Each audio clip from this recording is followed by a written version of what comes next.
In Surah Al-Mu'minun, chapter 23, verses 12 to 14, there are approximately 8 beautiful points, eloquent points, describing the development of the human embryo in a very unique and eloquent way. First and foremost, the Quran mentions nutfa.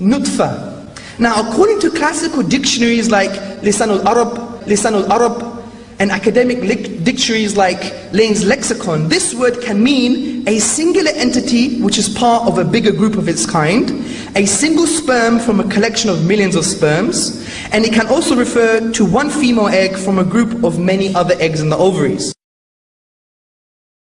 Hamza Tzor, senior researcher and lecturer at the Islamic Education and Research Academy, claims that a term used in the Quran called nutfa is defined by the 14th century classical lexicon named Lisan al-Arab as a singular entity from a bigger group of its kind, and that this definition means that the term nutfa refers to the sperm, ovum, and even the zygote, and not merely and purely to semen, which was considered as the reproductive material by those in the ancient world. Hamza's goal is for us to be impressed by a 7th century book making a reference to sperm cells and ovum and even the zygote long before scientists discovered them. Of course, then some of us decided to check Lisan al-Arab, and we could not find any definition even remotely close to a singular entity from a bigger group of its kind. Some of us then asked Hamza on his Facebook page to provide the original Arabic sentence from Lisan al-Arab that says nutfa is a singular entity from a bigger group of its kind. Hamza said he will get back, and when he did get back to us, it was in this form, found in version 2.1b of his paper released in April 2012. He now says this very convenient definition is suggested by the following words in Lisan al-Arab: a single drop of water remaining in an emptied bucket. He also retracts his original position that nutfa can mean a sperm or an ovum. His new definition is hilariously desperate, as he states nutfa means a drop of fluid containing sperm or ovum. Let's not even comment on how much of a pathetic inference it is to say that the statement "a single drop of water remaining in an emptied bucket" suggests the very convenient definition of a singular entity from a bigger group of its kind. The reason for not commenting on it is because this is not where the story ends. Some of us then decided to check Lisan al-Arab again, and we still could not find the definition of a single drop of water remaining in an emptied bucket. However, there were 2 instances that could be considered as contenders for this definition. The first instance is only remotely close due to it containing a reference to a drop of water. However, this clearly cannot be helpful to Hamza or any other Muslim because this definition is not even referring to the same word in the Quran. The word in the Quran is nutfa. The word here is nutafa. Secondly, Lisan al-Arab is not even defining nutafa as a drop of water. Instead, nutafa is defined as a pearl of pure color, which the dictionary describes as being similar to a drop of water. It is not saying nutafa is a drop of water. Therefore, this cannot be what Hamza is referring to.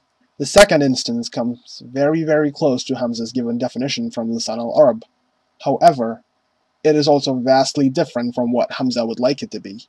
Hamza states that Lisan al-Arab defined nutfa as a single drop of water remaining in an emptied bucket. What Lisan al-Arab actually says in the Arabic is the following: وَالنُّطْفَةُ الْمَاءُ الْقَلِيلُ يَبْقَى فِي الدَّلُو. Translation: the little water remaining in the bucket. The key words are al-ma' al-qalil. Al-ma' is the commonly used word for water. Al-qalil means little or small amount. It does not mean a single drop. The Arabic for a single drop would be al-qatra al-wahida. So let's paint the picture so far. Lisan al-Arab actually defines nutfa as the little water remaining in a bucket. Hamza mistranslates Lisan al-Arab and claimed that it defined nutfa as a single drop of water remaining in a bucket. Hamza then claimed, without any justification, that his mistranslation suggests the very convenient definition of a singular entity from a bigger group of its kind. Hamza then uses this desperately weak inference, based on a mistranslation, to make the claim that nutfa refers to a sperm, ovum, and even the zygote. Or at least that was the case in version 1.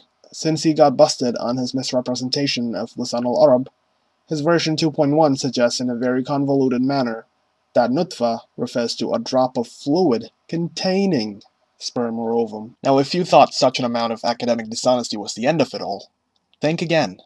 Here are some other statements from Lisan al-Arab that Hamza did not show us. For example, Lisan al-Arab states, وَالنُّطْفَ مَاءُ الرَّجُلِ. which literally translates to nutfa is the water of the man, which is always understood to refer to semen. Likewise, Lisan al-Arab also states, وَبِهِ سَمِيُّ الْمَنِيُّ نُطْفَ لَقُلْتُهُ, which translates to, by this, semen is called nutfa for its small amount. Thus, Lisan al-Arab states very specifically that semen was called nutfa by the Arabs because of its small amount. In other words, semen was called nutfa because semen is a small amount of liquid, a ma al-qalil.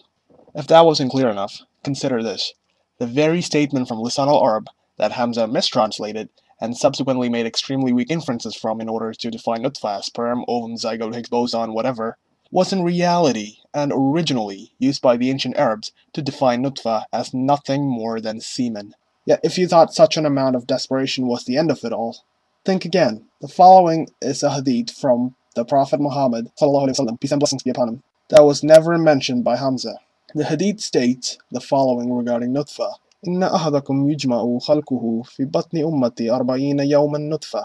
Translation: Verily, the creation of each one of you is brought together in his mother's womb for 40 days in the form of a nutfa. Whether nutfa means semen, sperm, ovum, or even the zygote. Hell, I will even let it be a blastocyst for all I care. Humans do not exist in the form of any of these for a period of 40 days. Muhammad is wrong, the Quran is wrong, and perhaps this is the reason why this hadith was never mentioned by Hamza's sources. Have you ever seen a man more incompetent? Have you ever seen such a display of academic dishonesty? Would you like to see more examples of such dishonest attempts by Hamza's sources?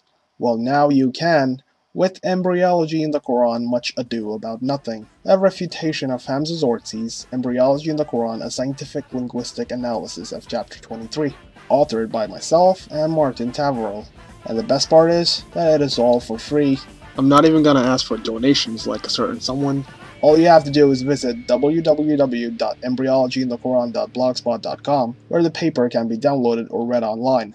The blog dedicated to debunking the famous Islamic embryology claim also presents the paper in an easily accessible and readable format by dividing the individual sections of the paper into different pages, as well as providing resources for researching the content and raising questions or criticisms. The paper can be discussed in the comment sections of the blog without any restrictions on the character limit.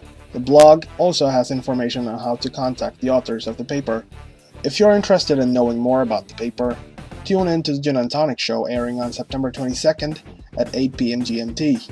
The episode will be subsequently uploaded to the YouTube channel, The Gin and Tonic Show. Please mirror this video if you can and spread the news. Thank you very much.